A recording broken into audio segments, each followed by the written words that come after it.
Shalom Bapak Ibu yang terkasih dalam Tuhan. Bertemu lagi dengan saya Lintong Nainggolan dalam renungan malam. Pada malam ini mengambil tema berambisi tidak berbuat dosa lagi. Saudara yang kekasih dalam Tuhan, seringkali kita bersikap permisif.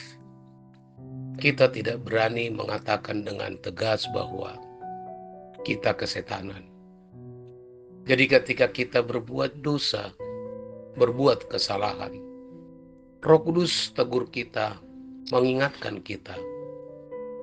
Seharusnya kita langsung mengakui dosa itu dan menyadari kita kesetanan atau ada dalam penguasaan kuasa gelap. Kita minta ampun, minta kekuatan dari Tuhan agar kita tidak melakukan dosa yang sama lagi.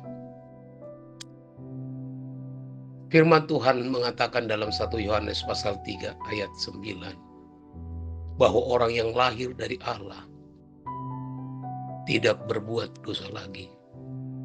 Kita harus berambisi untuk menjadi orang yang tidak berbuat dosa lagi.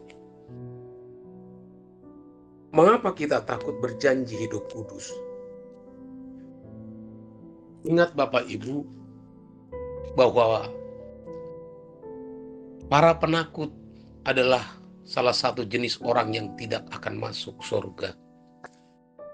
Penakut adalah orang yang tidak mempercayai Allah hidup. Memang percaya itu perlu waktu, perlu pertumbuhan. Tetapi kita yang harus mengobarkan dan menyalakan terus kerinduan itu. Sehingga tidak pernah padam.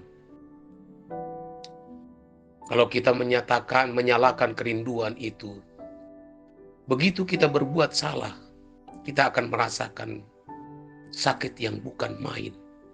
Dan ini yang membuat kita trauma terhadap dosa. Trauma ini akan menciptakan kerinduan kita untuk tidak berbuat dosa. Tetapi kalau seseorang tidak punya komitmen untuk hidup suci, jadi hanya sesekali saja, sesaat insidentil, maka ketika ia berbuat dosa, dia akan merasa nyaman-nyaman saja. Jadi komitmen itu tergantung kita, bukan tergantung siapa-siapa. Memang hal ini tidak mudah, saya pun menyadarinya. Tetapi hal itu bisa dicapai. Dalam 1 Yohanes 3 dikatakan setiap orang yang tidak berbuat kebenaran tidak berasal dari Allah. Demikian juga barang siapa yang tidak mengasihi saudaranya. Jadi tidak ada kompromi kalau kita tidak melakukan kebenaran. Berarti kita bukan berasal dari Allah. Lalu ayat yang ke-9 berkata, setiap orang yang lahir dari Allah tidak berbuat dosa lagi. Sebab benih ilahi tetap ada di dalam dia. Dan dia tidak dapat berbuat dosa karena ia lahir dari Allah. Ini sungguh luar biasa, saudara. Jadi kita harus sampai pada keadaan di mana kita tidak berbuat dosa lagi. Bahkan kepada orang yang menyakiti kita pun, kita tidak akan dendam. Tidak berusaha untuk membalas kejahatan dengan kejahatan. Sebaliknya kita akan dengan rela menerima orang dengan segala keberadaannya. Seperti Yesus mengampuni dan mengasihi. Tuhan berkata di 1 Petrus 1 ayat 16, kuduslah kamu sebab aku kudus. Tidak mungkin Allah perintahkan kita melakukan sesuatu yang tidak bisa kita lakukan. Jangan sampai kita menganggap Tuhan itu kejam, yang memberi perintah yang tidak bisa kita lakukan. Tuhan semesta alam Elohim Yahweh, Tuhan kita, Juru Selamat kita, Yesus Kristus, tidaklah demikian. Dia memberi perintah yang pasti kita dapat lakukan. Firman Tuhan dalam 2 Korintus 6 ayat 17-18 mengatakan, sebab itu keluarlah kamu dari antara mereka dan pisahkanlah dirimu dari mereka. Firman Tuhan. dan janganlah menjamah apa yang najis. Maka aku akan menerima kamu, dan aku akan menjadi bapakmu, dan kamu akan menjadi anak-anakku laki-laki dan anak-anakku perempuan. Demikianlah firman Tuhan yang Maha Kuasa. Memang tidak mudah, dan Yesus sendiri berkata, berjuanglah masuk jalan sempit. Karena banyak orang berusaha masuk tetapi tidak bisa. Banyak orang yang memiliki keinginan tetapi tidak punya perjuangan yang proporsional. Tidak ada perjuangan, maka tidak bisa. Tuhan pasti tolong kita. Masalah kita akan selesai kalau kita punya 3 hal ini. Yang pertama, kita hidup suci. Kalau kita merasa ini suatu hal yang berat, benar, saya pun mengalaminya. Bahkan sejujurnya, menjadi kudus tidak bercela dan suci itu mustahil. Yang kedua, Bapak Ibu, melayani Tuhan. Artinya berbuat sesuatu untuk pekerjaannya. Tidak harus ada di dalam aktivitas gereja nih. Tetapi dimanapun kita berada, kita bisa punya kesempatan untuk melayani Tuhan. Lalu yang ketiga, yang terakhir, kita harus diam. Menjadi sempurna seperti Bapa, serupa dengan Yesus, yang targetnya berkenan di hadapan Allah. Hal itu tidak mudah. Tetapi Tuhan pasti akan menolong kita. Jadi sebelum berakhir hidup ini, kita sudah melakukan kehendak Allah.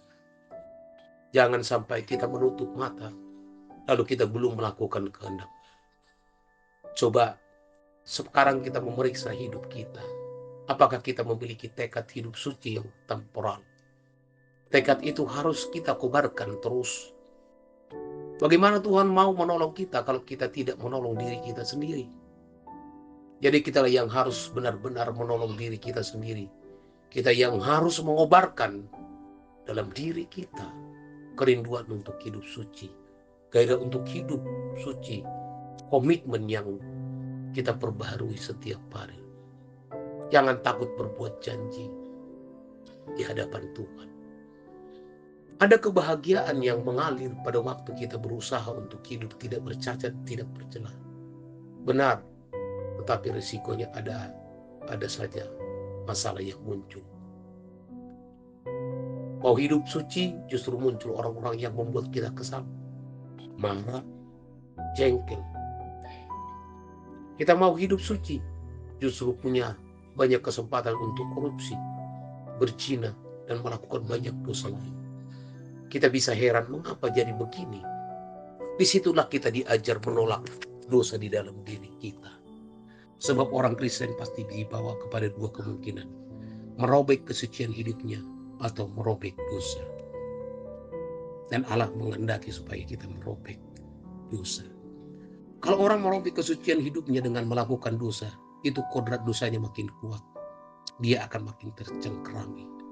Tetapi kalau kita terus menjaga kekudusan, artinya kita merobek dosa di dalam diri kita. Jadi kita harus membangun tekad yang permanen, gairah yang permanen. Kita sendiri yang bisa mengobarkannya atau mematikannya. Bapak, Ibu, Saudara yang kekasih dalam Tuhan, kita harus berambisi kuat untuk menjadi orang yang tidak berbuat dosa lagi. Firman Tuhan mengatakan, hal itu mustahil bagi manusia. Tetapi yang mustahil bagi manusia tidak mustahil bagi Allah. Bapak, Ibu, Saudara yang kekasih, demikianlah renungan malam buat kita malam ini. Semoga ini menjadi berkat bagi kita, menghantarkan tidur Bapak Ibu dalam peraduan malam ini. Terima kasih, sampai bertemu kembali pada kesempatan yang akan datang. Di renungan malam, nantikan kami.